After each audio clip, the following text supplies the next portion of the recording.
Hi everyone! Today I'm going to share a very simple version of a habit tracker that I've made in Notion. You can download this for free using the link in the description below. So this template has three parts. The first one is this monthly summary. So it's set up to only show the active habits that you're tracking for the current month. The next part is this habit database. So this is where you will actually be doing your daily tracking. So it's broken up into 5 weeks for easy navigation, and it's also filtered to the current month's habits only. So whether you're using Sunday or Monday for the start of your week, you just have to click the column which corresponds to the day of the week. So this would be the day one of the first week. This would be the day three of the third week. And because there are 35 boxes and there are only 31 days maximum in a month, so there will be extra boxes. You just have to check those off to get that 100% if you did the habit all throughout the month. And yeah, so the logic is basically you just fit the days of the month in these 35 boxes. So this everything this is actually the same database as this one, but it's not filtered, so you can actually see all the habits that you've set up since the beginning, and even the habits that you've set up for the months ahead. So this is where you will be doing the actual setting up of any new habits, but we'll get to that in a bit. So the last part is the annual summary. So it's kind of like the parent summary. So this basically just adds up everything you've been tracking here. So you can actually close this one off. And yes, so while this one shows you the breakdown for the month by week, so this is week one, week two, week three, this weekly summary is especially helpful when you're in the third week or in the fourth week because the previous week's progress disappears.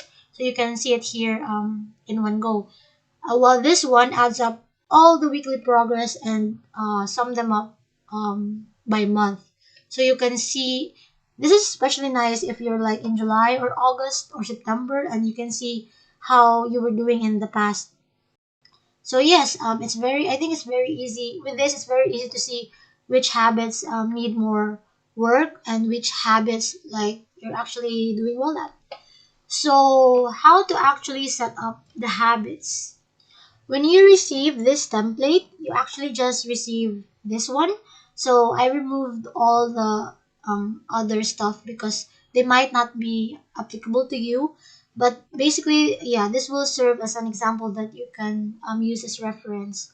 So to set up the habit, you do it in the everything toggle.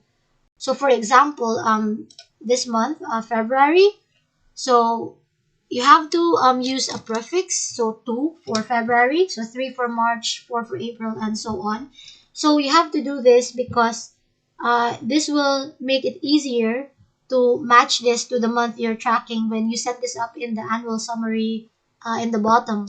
That will make sense when I show you in a bit.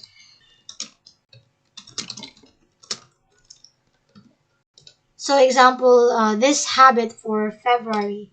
So you just open it and the only thing you need to set up is the month. So you can actually just click any month of the February and it will show up in the monthly summary. But for completeness purposes, I like to like do the whole month. And then you just add a cover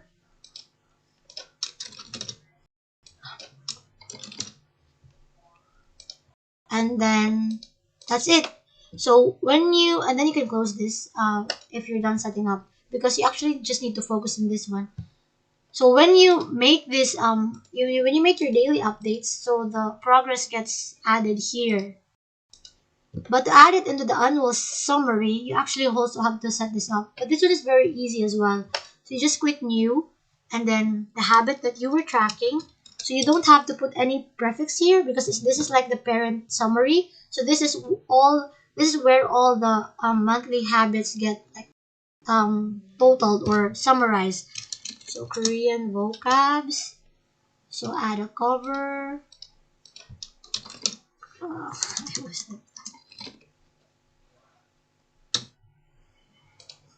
And then, so because we set up a habit for February, then you will have to select it from here. So this looks easy because there's only two habits at the moment. But when you've set up a lot of habits, then it can get chaotic. So that's where the prefix can help you. And also, if you're tracking a habit for multiple months, then there will be duplicates of those habits. And if you don't put a marker on which habit, on which month you're tracking that habit in, then you might mix them up with other months and the data in the annual summary will not be accurate.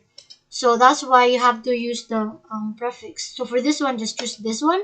And then you can see that the data is being outputted here. So why this one is 57%? Because this is just the week one. Well, this one is basically for the whole month. So out of the like whole month, you've only made like 11% progress. So that's pretty much it. And you've set up your habit and you can use the template. So just one last example. So if you know you're going to be tracking a habit for the whole year, you can actually set them up in advance. So for example, this sleep habit. So I can set up the April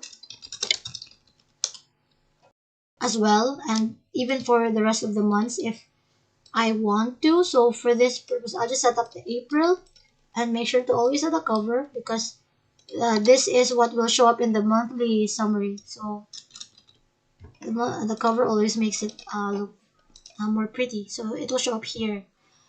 And so when you set up the habit here, so don't forget to also update the annual summary.